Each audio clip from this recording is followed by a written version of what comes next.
Hello students, आज की इस क्लास में हम विलियन वाले चैप्टर का अंतिम टॉपिक शुरू कर रहे हैं, असामान्य अणुसांख्यिकी गुणधर्म। देखिएगा, असामान्य अणुसांख्यिकी गुणधर्म क्या होते हैं, इसको समझने के लिए हम एक विलेय पदार्थ लेते हैं, जैसे NaCl। NaCl को यदि आप जल में घोलते हो, NaCl को यदि आप जल में घोलते हो तो NaCl का एक मोल जल में घुलकर अपने आयनों में क्या हो जाता है, विभक्त हो जाता है। और इसका एक मोल जब जल में घुलता है तो बताइएगा कितने मोल आयन बनते हैं। 2 मोल आयन बनते हैं, एक मोल Na+ आयन और एक मोल Cl- आयन। इसका मतलब NaCl के एक मोल को जब जल में घोला जाता है तो बताइएगा कितने कण बनते हैं, 2 मोल कण बनते हैं। इस प्रक्रिया को हम कहते हैं विलेय का वियोजन। विलेय का वियोजन। मैंने आपको बताया था कि अणुसांख्यिकी गुणधर्म किसी विलयन के वे गुणधर्म होते हैं जो विलयन में उपस्थित विलेय के कणों की संख्या पर निर्भर करते हैं, ना कि विलेय की प्रकृति पर। यदि मान लो किसी विलेय पदार्थ को विलायक में घोलने पर, यदि किसी विलेय पदार्थ को विलायक में घोलने पर विलेय के कणों की संख्या में परिवर्तन आता है तो अणुसांख्यिकी गुणधर्मों के मान भी क्या होते हैं, परिवर्तित होते हैं। इन परिवर्तित हुए अणुसांख्यिकी गुणधर्मों को ही हम असामान्य अणुसांख्यिकी गुणधर्म कहते हैं। जैसे एग्जाम्पल के रूप में मैंने लिया NaCl। NaCl को मैंने किस में घोला, जल में। NaCl का मैंने 1 मोल कण लिया। मैंने NaCl के कितने कण लिए, 1 मोल कण।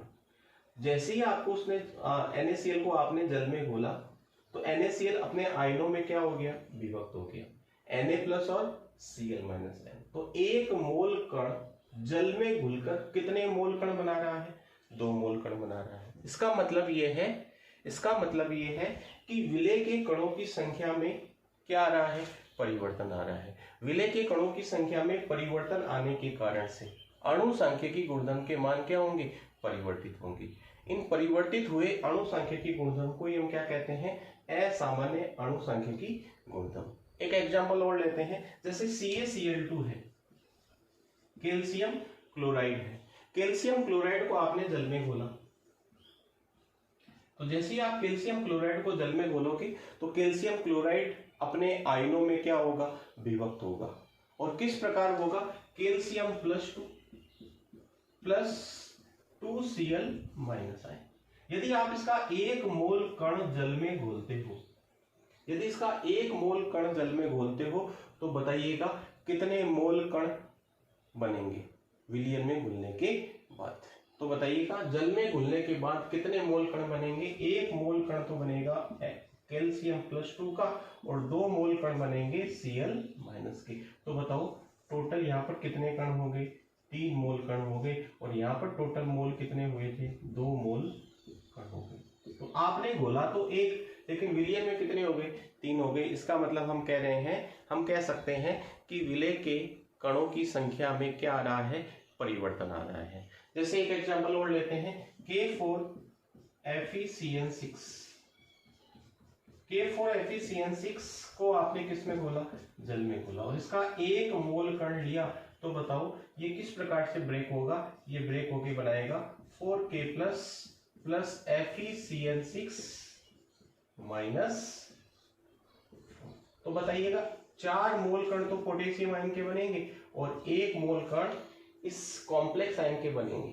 तो बताओ टोटल कितने मोल कण हो गए, 5 मोल कण। आपने घोला तो 1, लेकिन हो गए कितने, 5। बताओ विलेय के कणों की संख्या में परिवर्तन आ रहा है कि नहीं आ रहा। और विलेय के कणों की संख्या में यदि परिवर्तन आएगा तो निश्चित रूप से अणुसांख्यिकी गुणधर्मों के मान क्या होंगे, परिवर्तित होंगे। और इन परिवर्तित हुए अणुसांख्यिकी गुणधर्मों को हम क्या कहते हैं, असामान्य अणुसांख्यिकी गुणधर्म कहते हैं। यहाँ पे आप देख रहे हो कि NaCl ब्रेक हो रहा है, कैल्शियम क्लोराइड भी ब्रेक हो रहा है और पोटेशियम फेरोसाइनाइड K4FeCN6 भी क्या हो रहा है, ब्रेक हो रहा है। ब्रेक होने का मतलब टूट रहा है, टूटने का मतलब वियोजित हो रहा है। यानी यहाँ पर ये तीनों एग्जाम्पल मैंने किसके लिए, वियोजन के लिए, यानी विलय का क्या हो रहा है, यहाँ पर वियोजन हो रहा है। तो जब भी किसी विलय का विलायक में वियोजन होता है तो विलय के कणों की संख्या में क्या होती है, वृद्धि होती है, और कणों की संख्या बढ़ने के कारण से अणुसांख्यिकी गुणधर्म के मान भी क्या हो जाते हैं,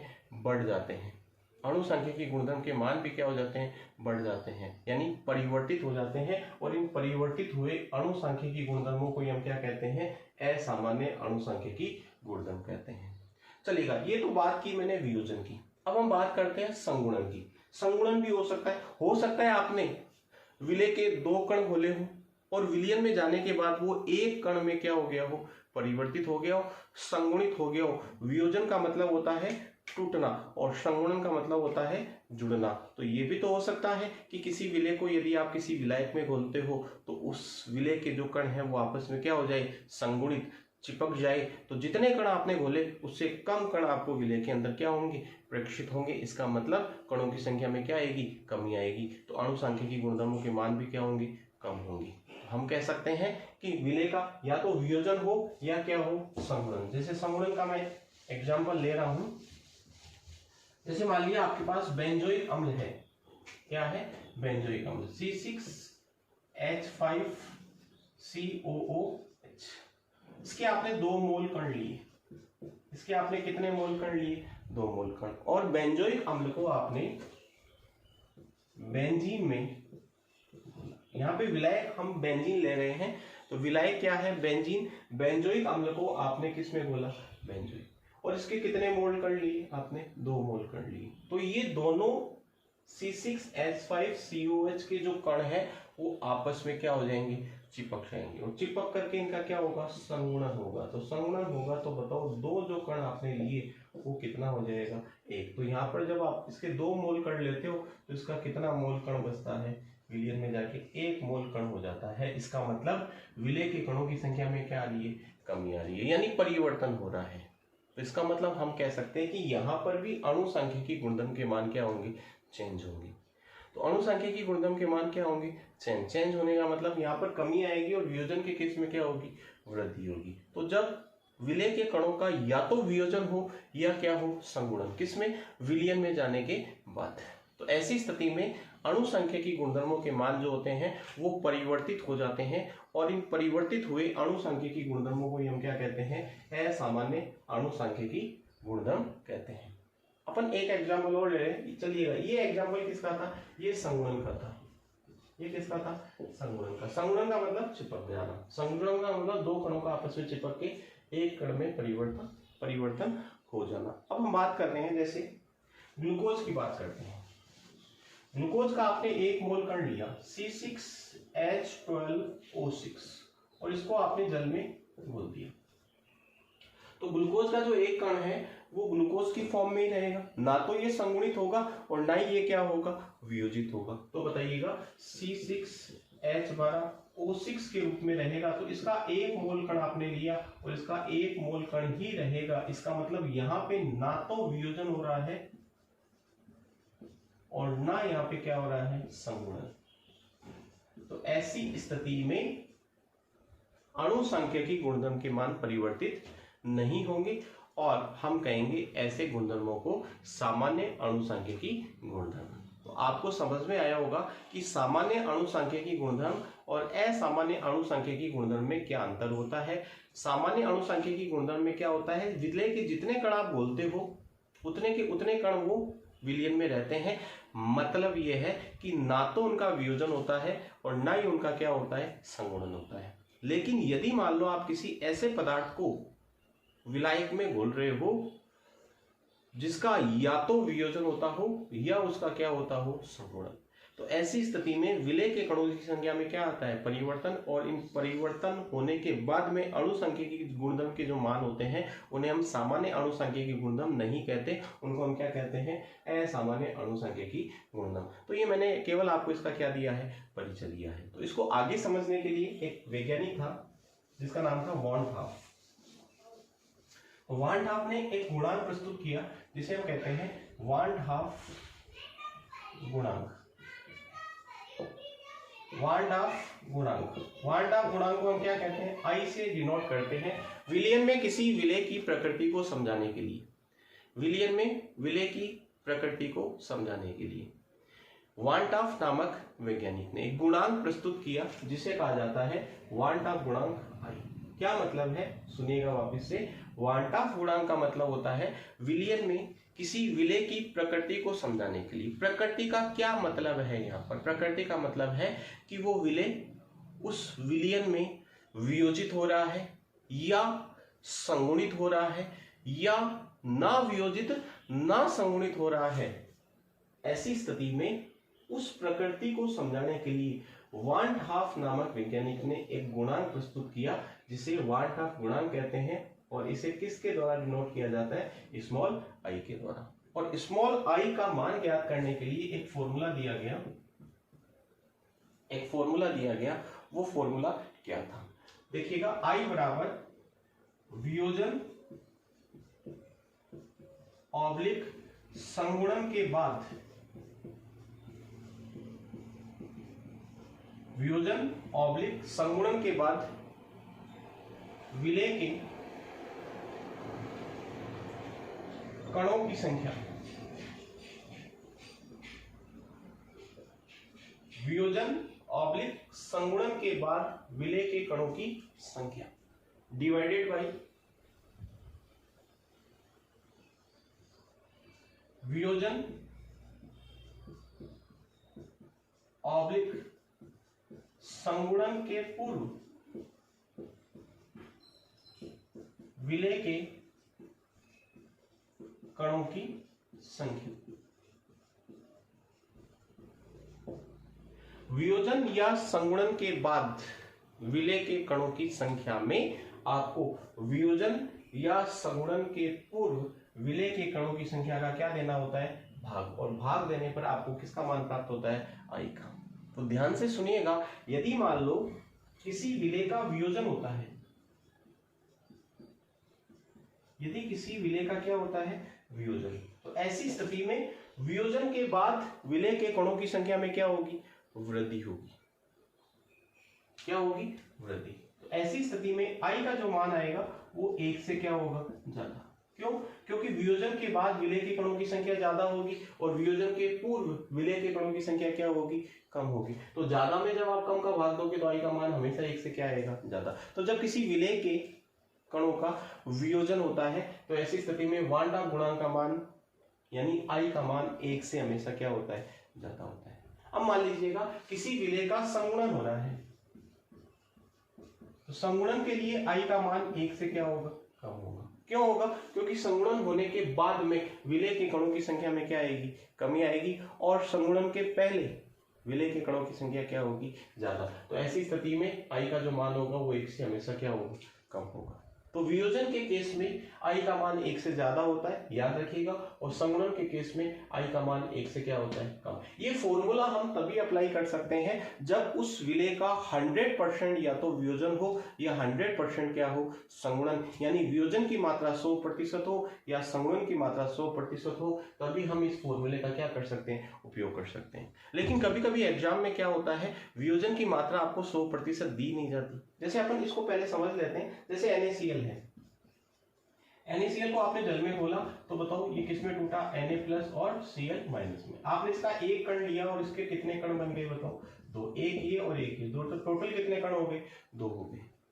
तो मान लिया यहाँ पे वियोजन की मात्रा 100% है, यहाँ पे वियोजन की मात्रा कितने प्रतिशत है, 100%। 100% होने का मतलब है कि यहाँ पर NaCl के जितने भी अणु आपने लिए थे वो सारे क्या हो गए, ब्रेक हो गए। जैसे मान लिया इसके 100 कण आपने लिए तो यहाँ पर कितने कण बन गए, 100 इसके बन गए, 100 इसके बन गए, यहाँ पे कितने हो गए, 200 हो गए। तो टोटल कितने कण हो गए, 2 से। तो वियोजन की मात्रा मान लिया 100% है, तो ऐसी स्थिति में आई का जो मान आएगा वो क्या होगा, वियोजन के बाद कणों की संख्या कितनी हो गई, 200 हो गई, और प्रारंभ में कितनी थी, 100 थी। यानी वियोजन के पूर्व 100 थी और वियोजन के बाद का मतलब है टूटने के बाद, विलयन में जाने के बाद कितनी हो गई, 100, और शुरू में कितनी थी, सॉरी बाद में कितनी हो गई, 200, शुरू में कितनी थी, 100, तो बताओ 200 में 100 का भाग दिया तो बताओ आई का मान कितना आ गया 2। लेकिन यहाँ पर एक समस्या है कि अगर मान लो वियोजन की मात्रा 100% नहीं है तो हम आई का मान कैसे फाइंड आउट करें। जैसे कैल्शियम क्लोराइड की बात करूं, मैं किसकी बात करूं, कैल्शियम क्लोराइड। कैल्शियम क्लोराइड की यदि मैं बात करूं तो कैल्शियम क्लोराइड जो होता है वो जल में घुलकर कैल्शियम +2 Cl- आयन बनाता है। तो इसका एक कण मैंने लिया तो एक कण इसका बनेगा और 2 कण इसके बनेंगे। तो बताइएगा वियोजन के बाद कणों की संख्या कितनी हो गई, 3 हो गई। और वियोजन के पूर्व कणों की संख्या कितनी है, 1 है। तो 3 में किसका भाग देंगे, 1 का। 3 में जब 1 का भाग देंगे तो आई का मान कितना आएगा, 3 आएगा। लेकिन ये जो आई का मान निकालने का मैंने आपको तरीका बताया, ये तब है जब वियोजन की मात्रा कितने प्रतिशत हो, 100% हो।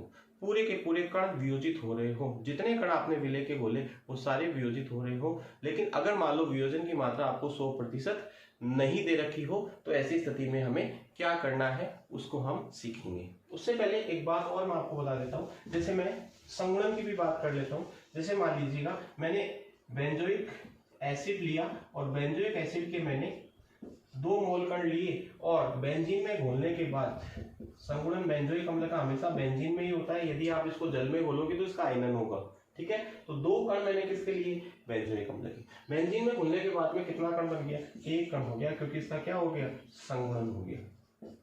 तो बताइएगा मुझे, यहां पर आपने इसके 2 कण लिए और बाद में कितने हो गए, 1 हो गए। तो मुझे एक बात बताइएगा कि संगुणन के बाद कणों की संख्या कितनी है, 1, और संगुणन के पूर्व कणों की संख्या कितनी है, 2। तो बताओ आई का मान कितना आ गया, 1/2। लेकिन ये जो फॉर्मूला है, ये फॉर्मूला, ये जो तरीका है वो तभी आपको अप्लाई करना है एग्जाम के अंदर जब आपको संगुणन की मात्रा कितने प्रतिशत दे रखी हो, 100%। अब मान लीजिएगा कि आपको वियोजन या संगुणन की मात्रा 100% से कम दे रखी है, तब हमें क्या करना है। तो उसके लिए हम आई का फॉर्मूला फाइंड आउट करेंगे। किस प्रकार करेंगे सुनिएगा। तो मैं सबसे पहले विलय के वियोजन की बात कर रहा हूं, विलय के वियोजन के लिए।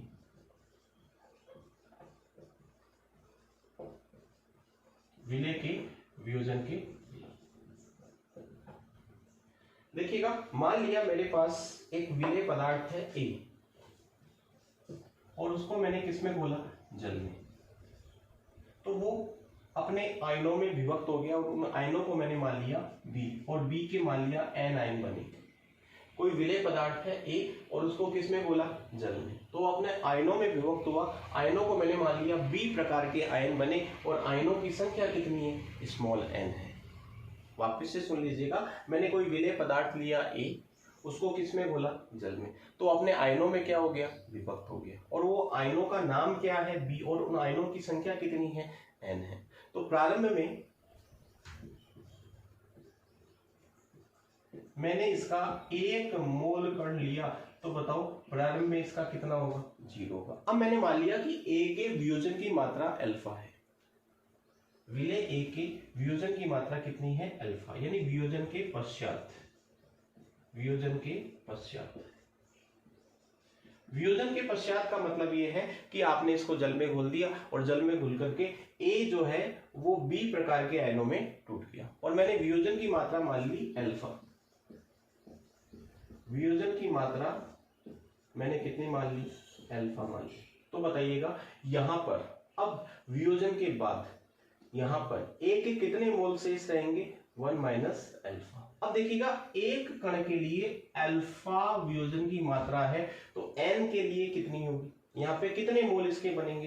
एक के लिए अल्फा टूट रहा है तो एक के लिए n के लिए बनेगा कितना, n अल्फा। तो बताइएगा यहाँ पे होगा 1 माइनस अल्फा और यहाँ पे क्या होगा, n अल्फा। वापिस से सुन लीजिएगा, प्रारंभ में इसके कितने मोल थे, 1, और इसके कितने, 0। अब देखिए हुआ क्या कि वियोजन की मात्रा मैंने मान ली अल्फा, तो अल्फा वियोजन की मात्रा मानने का मतलब है कि 1 मोल में से अल्फा मोल ब्रेक हो गए। तो बताइएगा कितने बचे, 1 माइनस अल्फा।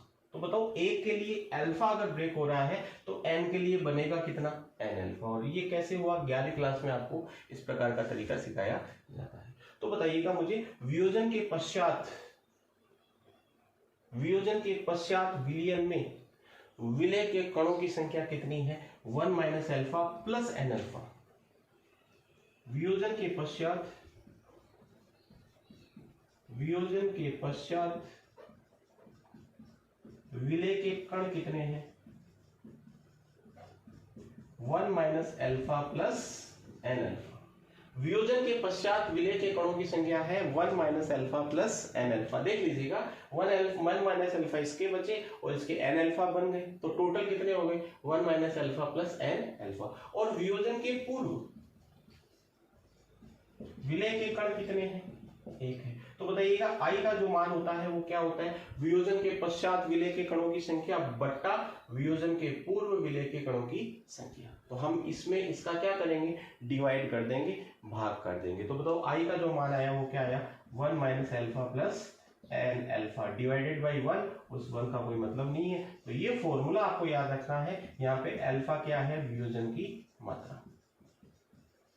तो अब यहाँ पे आपको वियोजन की मात्रा चाहे कुछ भी दे रखी हो, चाहे 100% दे रखी हो, चाहे 90% दे रखी हो, आप आई का मान फाइंड आउट कर सकते हैं। फॉर्मूला आपको लगाना है आई बराबर 1 minus alpha plus n alpha, जहां अल्फा क्या है? वियोजन की मात्रा। जैसे मैं सॉल्व करके आपको बताता हूं, 1-2 एग्जाम्पल्स ले रहा हूं। तो अपने पास वियोजन की मात्रा के लिए वांटा गुणांक आई का जो सूत्र आया वो क्या आया?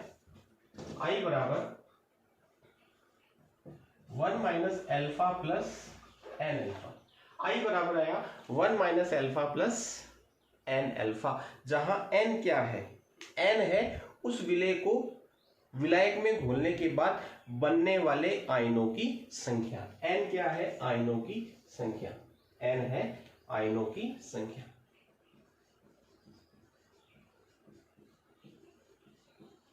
जैसे NaCl का यदि आपको एग्जांपल दिया जाए तो NaCl के लिए n का मान कितना होगा? 2, क्योंकि NaCl टूट करके 2 आयन बनाता है, एक Na+ और एक Cl-। कैल्शियम क्लोराइड की बात करूं तो n का मान 3 होगा, क्योंकि कैल्शियम क्लोराइड यानी CaCl2 जब ब्रेक होगा तो एक तो कैल्शियम आयन बनाएगा और 2 क्या बनाएगा? Cl- ion. जैसे AlCl3 की बात करूं तो n का मान कितना होगा? 4। AlCl3 जल में घुलकर कितने आयन देता है? 4। एक तो एल्यूमिनियम +3 और 3 आयन देता है Cl- तो बताओ टोटल कितना हो गया? 4 हो गया। तो n का मान आप उस यौगिक को देख करके फाइंड आउट कर सकते हो। तो I बराबर है 1 minus alpha plus n alpha. यदि मान लो अल्फा बराबर 100% है, तो ध्यान रखिएगा कभी भी इस फॉर्मूले में जो मान होता है अल्फा का वो प्रतिशत में नहीं रखा जाता, वो एक सामान्य संख्या में रखा जाता है। और प्रतिशत को सामान्य संख्या में बदलने के लिए उसमें 100 का हमें क्या देना होता है? भाग देना होता है। तो 100% में जब आप 100 का भाग दोगे तो अल्फा 100% का मतलब होता है पूरा 1। तो यदि अल्फा 100% है तो आई बराबर होगा 1 माइनस अल्फा, अल्फा की जगह कितना रखा?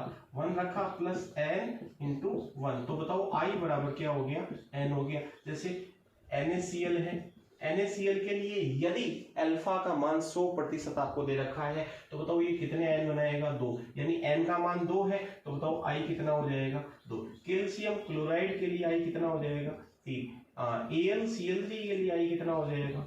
4। और K4FeCl6 के लिए आई कितना हो जाएगा? 5। लेकिन कब? जब आपको अल्फा कितना दे रखा हो? 100% दे रखा हो, और या फिर आपको कोई जानकारी नहीं दे रखी हो क्वेश्चन के अंदर।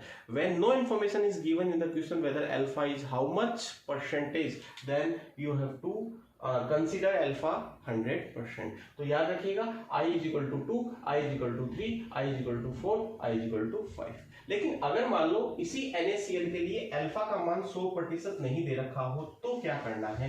तो देखिएगा अगर अल्फा 100% दे रखा हो तब तो आपको फॉर्मूला लगाने की जरूरत ही नहीं है, सीधा n का मान देखिएगा। NaCl के लिए 2, AlCl3 के लिए 4, कैल्शियम क्लोराइड के लिए 3, K4FeCl6 के लिए कितना हो जाएगा? 5। लेकिन अगर अल्फा 100% नहीं दे रखा हो तभी ये फॉर्मूला अपन को काम में लेने की ज्यादा क्या पड़ती है? आवश्यकता पड़ती है। जैसे मैं बात करूं NaCl की, तो NaCl के लिए मैंने मान लिया कि अल्फा का मान आपको 50% ही दे रखा है। इसका मतलब ये है कि NaCl के 50% अणु ही जल में या विलायक में जाकर के ब्रेक होते हैं। तो ऐसी स्थिति में अल्फा कितना हो गया?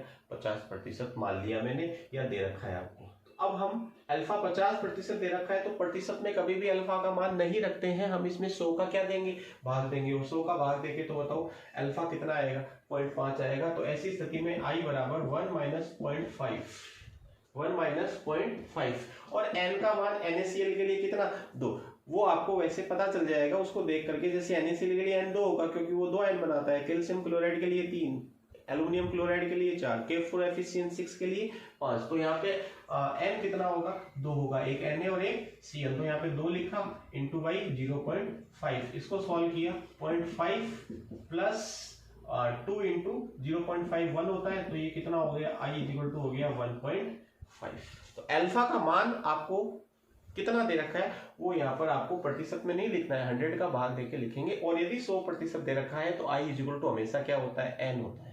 चलिएगा, अब हम बात करते हैं संगुणन का। एक एग्जांपल ले लेते हैं, संगुणन किस प्रकार से अपन I का मान निकालेंगे यदि आपको संगुणन की मात्रा 100% नहीं दे रखी हो। जैसे मान लिया मेरे पास कोई विलेय पदार्थ है A और उसके n कण मैंने लिए और उसको किसी विलायक में घोला, तो वो सारे कण आपस में क्या हो गई, संगुणित हो गए। तो n कण लिए और वो कितने कणों में बदल गए, एक में, AN बन गया। ठीक है, प्रारंभ में मैंने मान लिया इसके 1 मोल कण लिए, तो बताओ इसके कितने होंगे, 0 होंगे।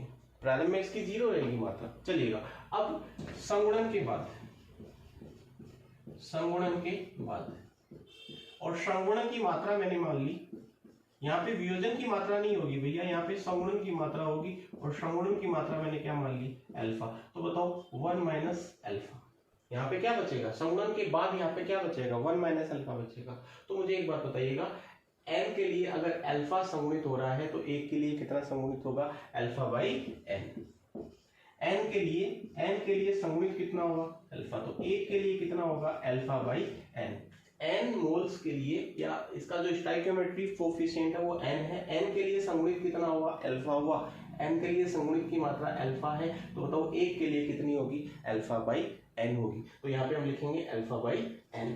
तो बताइएगा संगुणन के बाद विलेय के कणों की कुल संख्या कितनी होगी, संगुणन के बाद विलेय के कणों की कुल संख्या, तो कुल कितनी होगी, 1 minus alpha plus alpha by n होगी। तो बताइएगा I इक्वल टू संगुणन के बाद 1 minus alpha plus alpha by n divided by 1। तो I इक्वल टू आ गया 1 minus alpha plus alpha by n। तो हमारे पास संगुणन के लिए भी फॉर्मूला आ गया।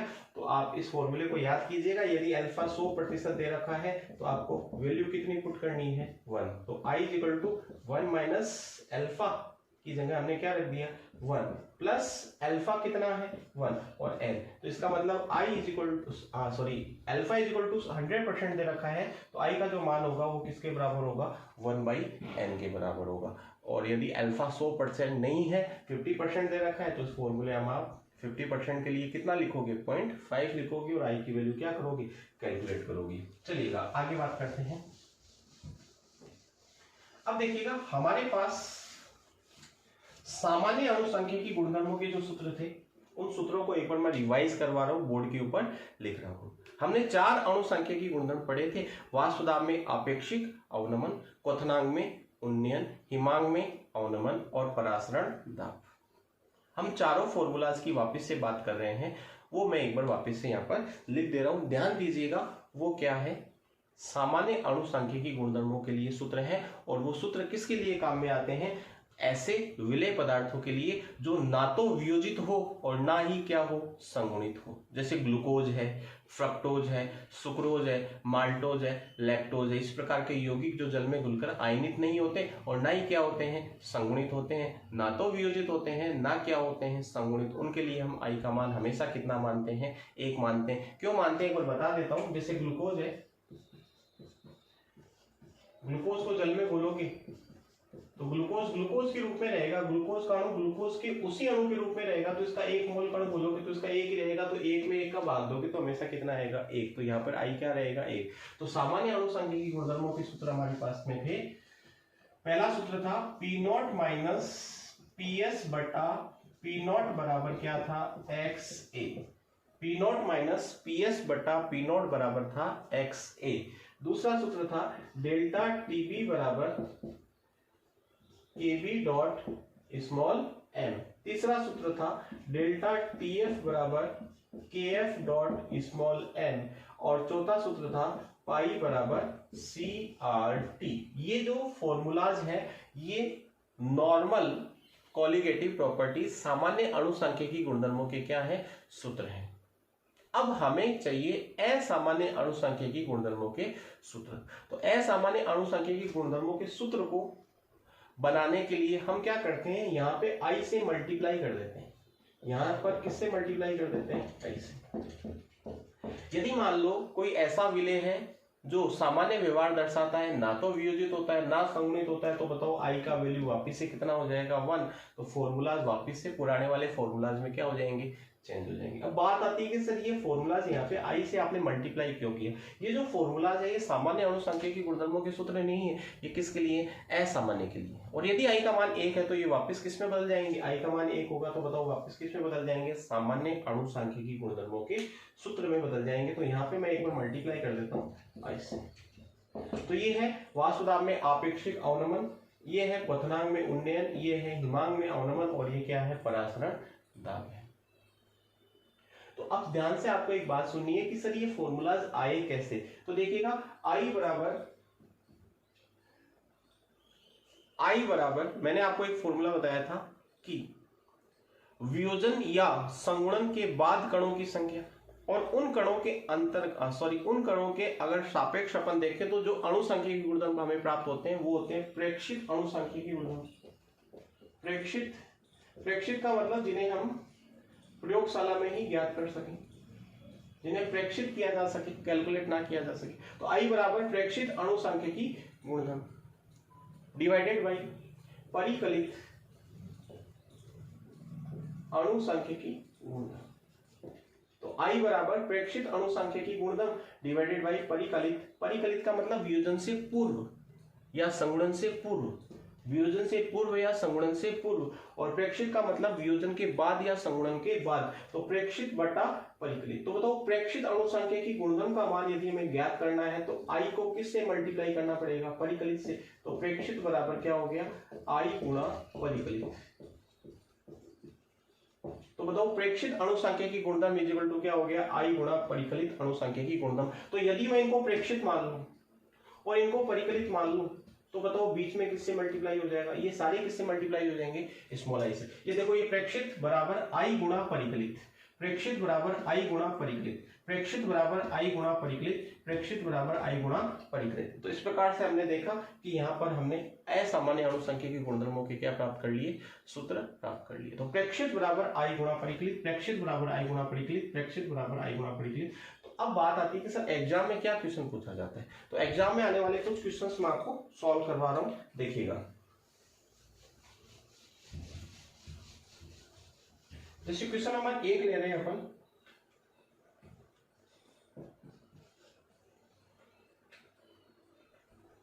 क्वेश्चन नंबर 1 है 18 ग्राम ग्लूकोज को 100 ग्राम जल में घोलकर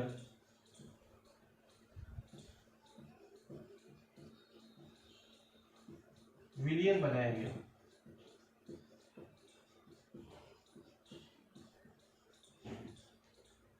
अठारह ग्राम ग्लूकोज को 100 ग्राम जल में घोलकर विलयन बनाया गया। विलयन का क्वथनांक ज्ञात कीजिए।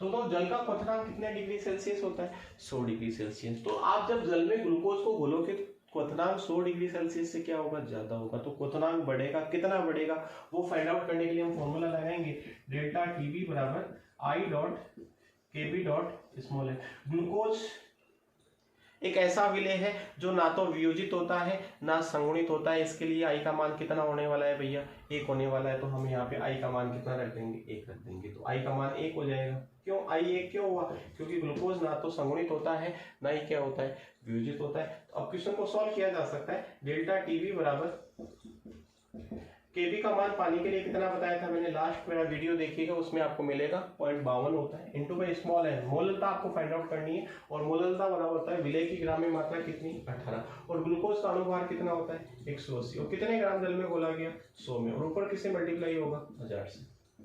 तो इसको सॉल्व कर सकते हैं, 0.52 ये आपस में कट जाएगा,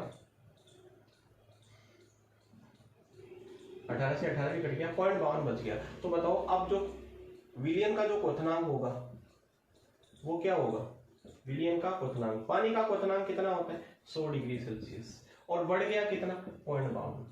ठीक है भैया। अब मान लो इसी सवाल में आपको ग्लूकोज की जगह NaCl दे दे, ग्लूकोज की जगह आपको क्या दे दे NaCl, और मान लिया यहाँ पे 58.5 मान लेता हूँ कि 58.5 ग्राम NaCl को, 58.5 ग्राम NaCl को 1000 ग्राम जल में घोलने पर विलयन बनने वाले विलयन का क्वथनांक ज्ञात करो। तो यहाँ पर आपको क्वेश्चन सॉल्व करने के लिए आई का मान 1 नहीं रखना है। तो बताओ NaCl आपको वियोजन की मात्रा कितनी दे रखी है, कुछ नहीं दे रखी, तो अल्फा कितना मानना है 100%। और मैंने आपको बताया कि अल्फा यदि 100% है तो NaCl में कितने आयन है 2, तो आई का मान कितना होगा 2 होगा। तो हम यहाँ पर क्या करेंगे, यहाँ पे आई रखेंगे और आई का मान कितना रखेंगे 2, क्योंकि NaCl जो होता है वो टूट करके कितने आयन बनाता है 2, तो आई इक्वल टू कितना हो जाएगा 2, तो 2 लिखा, 2 इंटू 0.52 यहाँ पे आ जाएगा 58.5। विलय की ग्राम में मात्रा कितनी है 58.5, और NaCl का अणुभार भी कितना होता है 58.5, तो यहाँ पर भी क्या आ जाएगा 58.5। सॉल्व करोगे तो 2 0 से 2 0 कट हो गए, 58.5 से 58.5 कट हो गया, तो ऊपर क्या बचा 10 बचा, और 2 गुणा 0.52 इंटू बाई 10, इसको सॉल्व कीजिएगा तो आ जाएगा ये 2 गुणा 5.2, तो ये आ जाएगा 10.4। एक काल्पनिक क्वेश्चन दिया है मैंने, 2 गुणा 0.52 सही है। आई का मान कितना रखा मैंने 2 रख दिया। आई का मान 2 क्यों रखा, क्योंकि NaCl के लिए आई 2 होगा यदि वियोजन की मात्रा कितनी दे रखी हो 100%, इसमें तो दे ही नहीं रखी तो 100% ही माननी है। तो बताइएगा आई इक्वल टू कितना हो गया 2। Kb जल का Kb आपको पिछली क्लास में मैंने आपको बताया था 0.52 होता है। विलय की ग्राम में मात्रा कितनी दे रखी है 58.5 डिवाइडेड बाई 58.5। अच्छा यहाँ पे 1000 आएगा, तो 1000 से 1000 कट गया, सॉरी 58.5 से 58.5 कट जाएगा। विलय की ग्राम में मात्रा 1000 हो गया, तो यहाँ पे 1000 आएगा, 58.5 से 58.5 कट गया, तो ये कितना आ जाएगा 1.04। तो 0.52 इंटू 2 1.04। तो बताइएगा विलयन का जो क्वथनांक होगा वो कितना हो जाएगा 101.04। तो ये मैंने आपको NaCl, यहाँ पे CaCl2 होता तो आई का मान कितना रखते 3, K4FeCl6 होता तो आई का मान कितना रखते 5। इसी प्रकार आपको ये जो क्वेश्चन है वो संगुणन के लिए भी पूछा जा सकता है, लेकिन उसके लिए आपको बेंजोइक एसिड और विलायक के रूप में बेंजीन दिया जाएगा, या एसिटिक अम्ल दिया जाएगा और विलायक के रूप में आपको क्या दिया जाएगा बेंजीन दिया जाएगा। तो ये मैंने 2-3 क्वेश्चन आपको करवाए। अब इसी पे आधारित और भी क्वेश्चंस एग्जाम में बनते हैं, जिनको समझने के लिए हमें इंतजार करना पड़ेगा अगले वीडियो का, क्योंकि वीडियो काफी लंबा हो चुका है। तो आप यहाँ तक पढ़िएगा, अगली क्लास के अंदर अगले वीडियो के अंदर केवल मैं वो क्वेश्चन सॉल्व कराऊंगा जो एग्जाम की दृष्टि से इनसे भी कहीं ज्यादा क्या है इंपॉर्टेंट है। तो तब तक के लिए आप सभी को धन्यवाद। वीडियो यदि आपको अच्छा लगा हो तो लाइक कीजिएगा, इसे शेयर कीजिएगा, और अपने दोस्तों को भी कहिएगा कि इसे क्या करें सब्सक्राइब करें, ताकि वीडियोस का नोटिफिकेशन उसको प्राप्त हो सके और उनको इस प्रकार के वीडियोस का क्या मिल सके, लाभ मिल सके।